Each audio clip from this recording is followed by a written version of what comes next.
Hey there, third graders. Welcome back for chapter 17 of Winn Dixie. So we're going to hear the rest of Litmus's story today that Miss Franny is telling Amanda and our old pinch face Amanda and Opal. So chapter 17.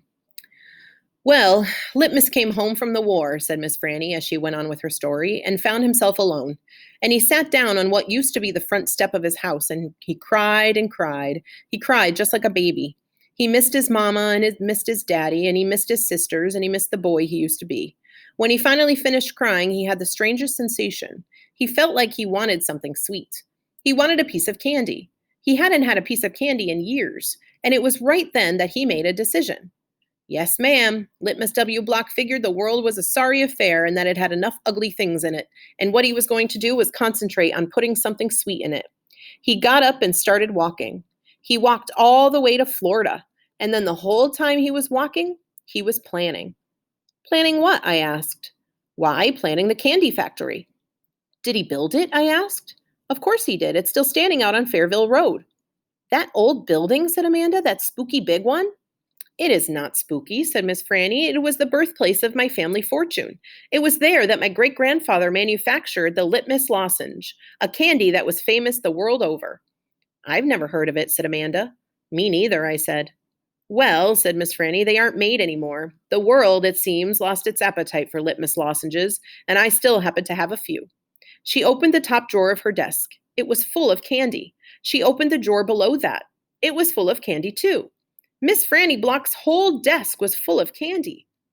Would you care for a Litmus lozenge? She asked Amanda and me. Yes, please, said Amanda.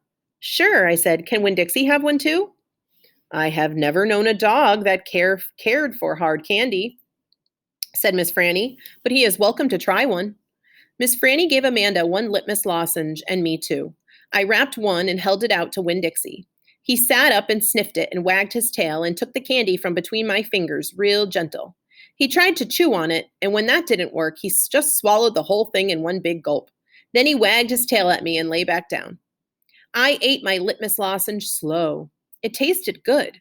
It tasted like root beer and strawberry and something else I didn't have a name for, something that made me feel kind of sad. I looked over at Amanda. She was sucking on her candy and thinking hard. Do you like it? Miss Franny asked me. Yes, ma'am, I told her. What about you, Amanda? Did you like the Litmus lozenge? Yes, ma'am, she said, but it makes me think of things I feel sad about. I wondered what in the world Amanda Wilkinson had to feel sad about. She wasn't new to town. She had a mama and a daddy. I had seen her with them in church. There's a secret ingredient in there, Miss Franny said. I know it, I told her. I can taste it. What is it? Sorrow, Miss Franny said. Not everybody can taste it.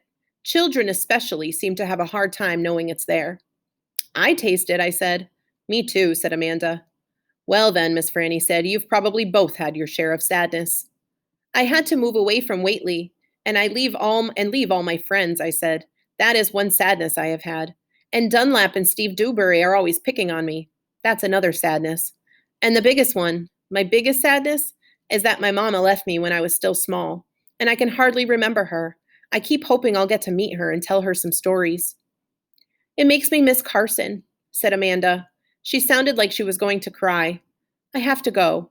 And she got up and almost ran out of the Herman W. Block Memorial Library. Who's Carson? I asked Miss Franny. She shook her head. Sorrow, she said. It is such a sorrow-filled world. But how do you put that in a piece of candy? I asked her. How do you get that taste in there? That's the secret, she said. That's why Litmus made a fortune. He manufactured a piece of candy that tasted sweet and sad at the same time. Can I have a piece to take to my friend Gloria Dump, and another one to take to Otis down at Gertrude's Pets, and one for the preacher, and one for Sweetie Pie, too? You may have as many as you want, said Miss Franny. So I stuffed my pockets full of Litmus lozenges, and I thanked Miss Franny for her work, and I checked out Gone with the Wind, which was a very big book, and I told Winn Dixie to get up, and the two of us left and went over to Gloria Dump's. I rode right past the Dewberry's house. Dunlap and Stevie were playing football in the front yard, and I was just getting ready to stick my tongue out at them. But then I thought about what Miss Franny said, about war being hell, and I thought about what Gloria Dump said, about not judging them too hard. And so I just waved instead. They stood and stared, but when I almost was all the way past, I saw Dunlap put his hand up in the air and wave back. Hey, he hollered, hey, Opal. I waved harder, and I thought about Amanda Wilkinson and how it was neat that she liked a good story the same as I did. And I wondered again, who is Carson? All right, my friends, I will see you next time for chapter 18.